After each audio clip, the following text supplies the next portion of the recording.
Aduh, tuh udah deh. Oke, Bismillahirrahmanirrahim. Sekarang jam berapa ya? Ya 17.18. Oke, balik lagi guys, balik lagi kawan-kawan sama Om Gemes. Sebelah gue ada Bung Rafal. Hai guys. Dia ini kebetulan profesinya macam-macam. Dia wartawan lepas juga, ya gak? Lepas banget. Lepas banget. Honorarium ya. Begitu dah. Ya, separuh sedekah tuh dari. Terus dia juga mahasiswa Fakultas Hukum.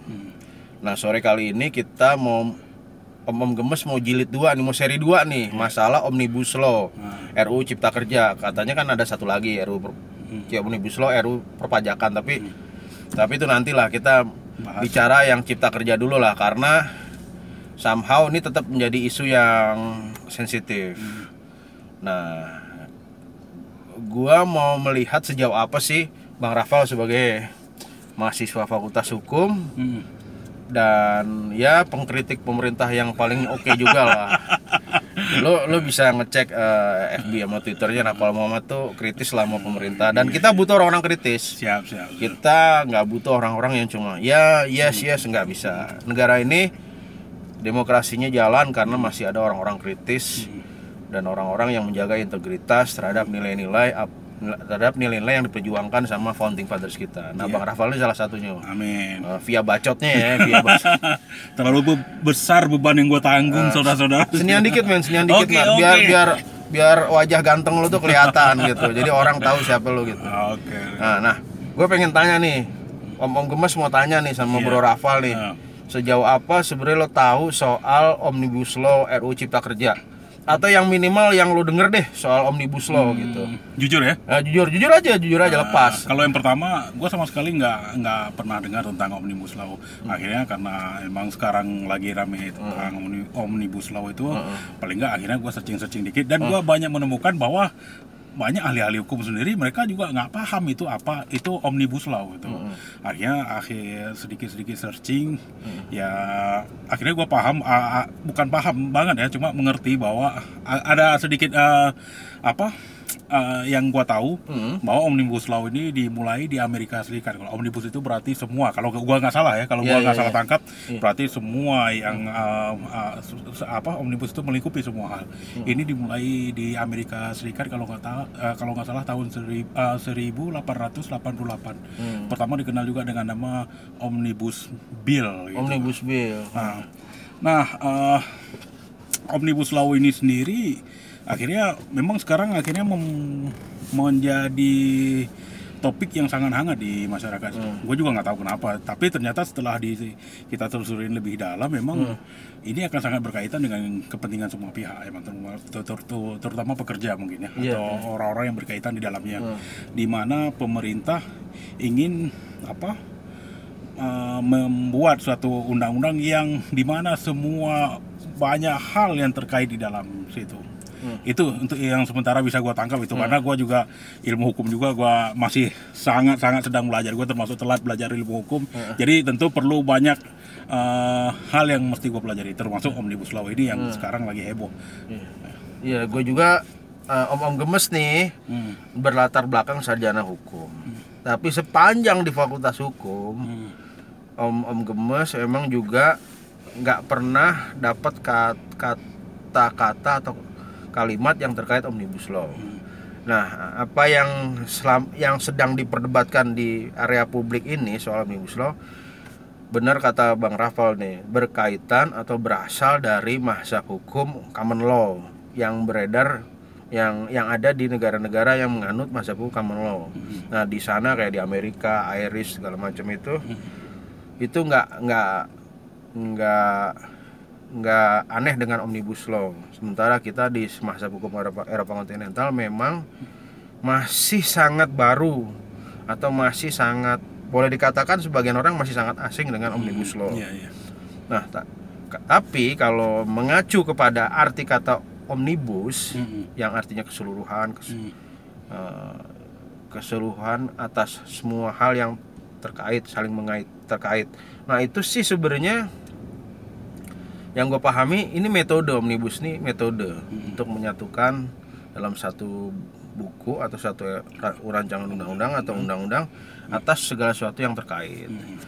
Kalau gitu sih, kalau bicara metode, kita sepakat kita nggak against ya kalau bicara metode ya. Oke.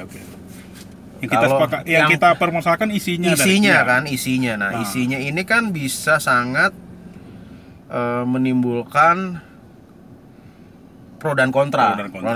Nah, apalagi beberapa gue nonton beberapa akun YouTube, kanal YouTube orang tuh memang mengupas secara lebih mendalam soal apa sih yang diributkan oleh sementara kalangan, terutama teman-teman serikat buruh dan serikat pekerja soal Omnibus Law. Nah, itu kan terkait sama upah, terkait sama hak cuti bagi buruh perempuan yang melahirkan, terus hak cuti hari pertama di masa haid, dan terus kemudian apakah ini nanti misalkan terkaitan sama upah minimum per jam itu, apakah nanti meniadakan upah minimum provinsi atau kabupaten kota. Nah, hal ini yang perlu dikritisi.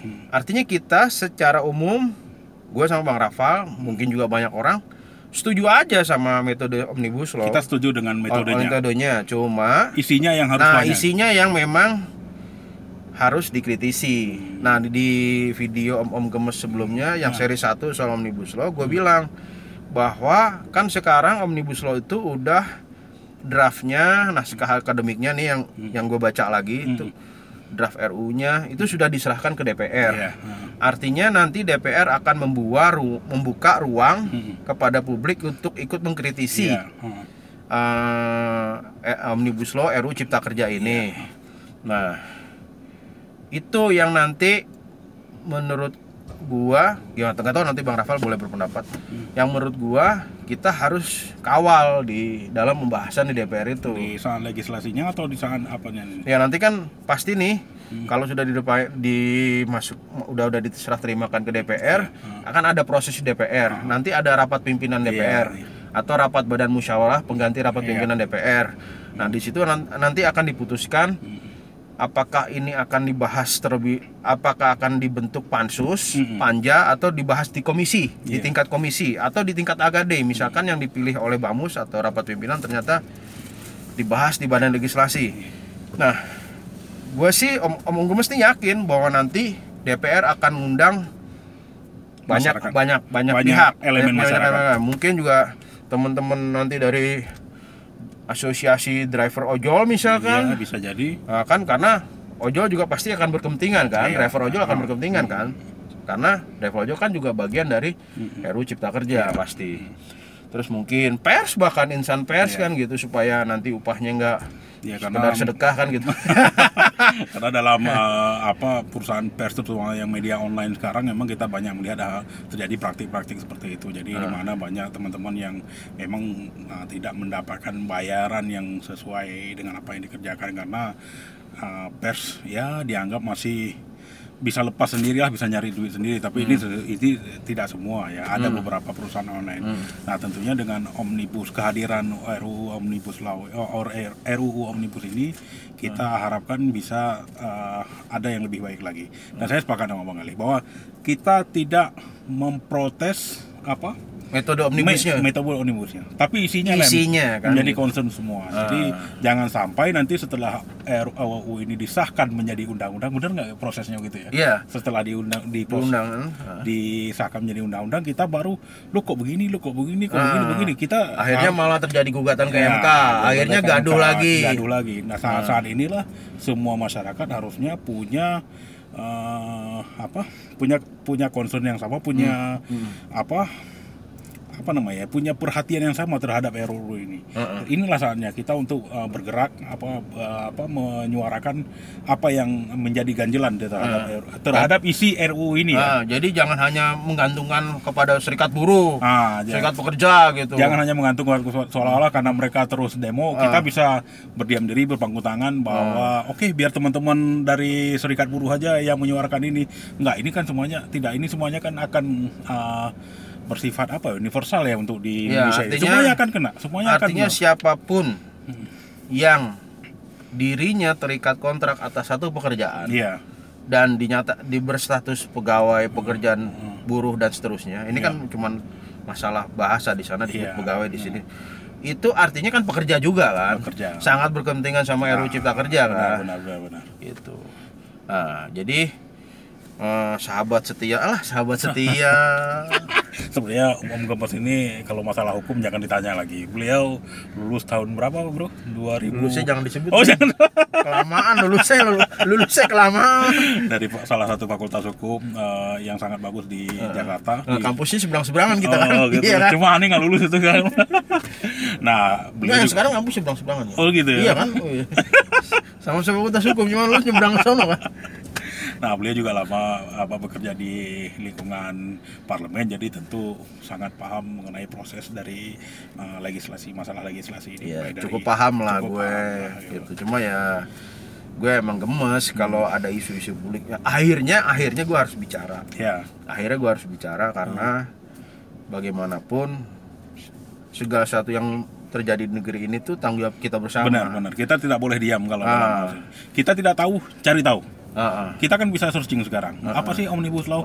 Kita nggak perlu berkecil hati kalau kita memang nggak paham tentang Omnibus Law. Sekarang profesor aja yang yang sudah sangat ngelotok dalam ilmu hukum. Dalam hukum, terutama dalam ilmu perundang-undangan. Beliau sendiri masih mengaku awam soal Omnibus Law ini. Apalagi kita yang bukan guru besar. Bahkan mungkin pengacara nggak semuanya juga paham. Iya, ada beberapa kawan gue juga yang bilang sebagai yang berprofesi advokat ya. Ya kalau gue insya Allah bentar lagi Amin. Itu mereka sendiri belum baca bahkan draft RUU-nya. Jadi nanti misalkan ya, teman-teman bayangin ya. Ini misalkan gue advokat nantinya, insya Allah, amin. Nanti Bang Rafal jadi advokat. Amin. Nanti tiba-tiba lo harus mewakili pekerja di pengadilan hubungan industrial gitu di PHI. Nah, kalau lu nggak baca dan lu nggak ikut mengkritisi isinya, bagaimana mungkin lu punya gambaran dan lu nggak mempelajari gimana lu mau memiliki gambaran soal Omnibus Law RUU Cipta Kerja atau nantinya jadi Omnibus Law Undang-Undang Cipta Kerja kan gitu. Tentunya nggak nyambung sama sekali ketika terjadi sesuatu masalah menimpa pekerja ketika undang-undang ini sudah disahkan. Wah, kok ini beda banget? Kok ini nggak beda kok ini beda jauh sama undang-undang tenaga kerjaan sebelumnya. Nah, makanya dari sekarang teman-teman yang punya profesi juga sebagai advokat atau bergerak di wilayah advokasi, ayo sama-sama kita kritisi isi daripada RUU Cipta Kerja. Kalau metodenya mungkin kita bisa setuju, bisa mungkin banyak yang bagus, tapi metodenya nih sekali lagi metodenya, bukan isinya. Isinya harus dikritisi sehingga mendapatkan isi yang mewakili kepentingan semua kalangan. Win-win solution ya enggak? Win-win solution. Jadi semua sama-sama kenyang ya enggak? Yo iya. Jangan ada yang kenyang, ada yang lapar. Nah repot tuh. Nggak jadi Pancasila, nggak jadi NKRI itu. Ntar aduh gontok-gontokan gitu kan. Penting semua tenang, semua aman, semua damai, semua nyaman gitu. Dan ini tentu akan tercapai kalau kita semua bergerak untuk melihat apa isi dari RUU Cipta Kerja ini. Itu harus kita semuanya pihak harus turun dalam hal ini. Karena ini impactnya besar bagi seluruh kehidupan kita ya. Terutama yang berkaitan dengan masalah ketenaga kerjaan. Ini sangat penting. Masuk kita berdua nih impactnya ya kan, kita masih bekerja ya enggak? Kacau Jack kalau mudah-mudahan suatu saat kita jadi pengusaha lah. Amin amin, Allahumma amin. Doa baik didengar oleh Allah dan malaikatnya. Gitu ya. Jadi gimana Bang Rafal, cukup ini? Saya kira cukup. Apa kita mau ngomongin yang lain ini? Nah, nanti kita cari topik yang lain. Tapi mudah-mudahan di channel Om Gembes ini saya juga ikut terlibat loh di sini. Iya, ini juga salah satu. Saya punya channel juga. Jadi sebutin channelnya, sebutin dong channel. Muhammad Rafal, cari aja itu. Cuma belum banyak video, ada sekitar berapa video. Cuma Twitter jangan lupa. Twitter Muhammad Rafal 3. Karena ada yang satu akun saya udah kena take down. Luar biasa. Gara-gara mengkritisi kebijakan. Jadi kita akan sering bikin video collabs kayak gini. Collabs. Collabs itu ada lagunya sebenarnya. Gimana lagunya? Sebut. Itu sebenarnya udah lama itu lagu collabs. Gimana lagunya? Collab. Hobi anak sekarang. Oh bukan ya, colek-colek. Ketahuan ya umurnya, ketahuan umurnya, colek-colek ya. Kita ini udah generasi emas lah ya. Karena udah berapa ya? Kita itu 40 going 14 ya. Jangan disebut lah umurnya. Ya, siap. Jadi ya gitu deh kawan-kawan ya. Kami jejaka-jejaka yang cukup menggiurkan dan mengemaskan ini akhirnya berkesimpulan bahwa kita sepakat metode omnibusnya. Ya. Cuma kita harus tetap mengkritisi isinya. Supaya isinya bisa mewakili kepentingan semua pihak. Tidak ada yang merasa ditinggalkan. Jadi gitu aja, karena perut kita udah mulai kerucuk-kerucuk. Oh, saya lagi diet sih. Ini lagi keto ya. Dalam tahap ketosis. Oke ya. Oke. Jadi sampai ketemu di video Om Gemes lainnya.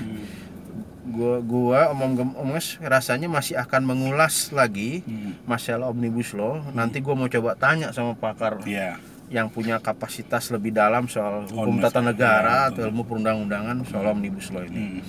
Oke guys, sampai ketemu di video Om Gemes berikutnya di seri 3 soal Omnibus Law RUU Cipta Kerja. Ciao.